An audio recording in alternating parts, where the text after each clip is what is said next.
Hello everyone, welcome back. In this video, I'm going to demonstrate how to get started with Replit for beginners in 2026. Replit is a web-based coding platform that allows you to write and execute code directly from your browser without needing to install any software. The platform supports numerous programming languages, including Python, HTML, CSS, JavaScript, and many others, which makes it an ideal choice for newcomers and experienced developers alike.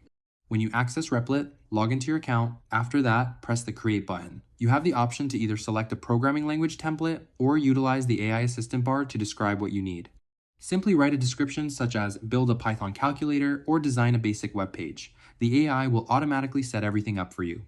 Once your project loads, you'll find the code editor positioned on the left side and the output window on the right side.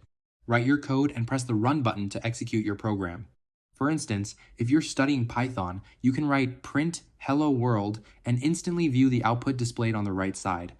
You can also manage your work by setting up folders and files within your project. Press the Add icon next to the Files section to create new code files or folders. Replit saves your work automatically, so you won't lose any progress. When you finish coding, press the Share button to copy your project's link and present your work to others. And that's how you can begin using Replit as a beginner in 2026.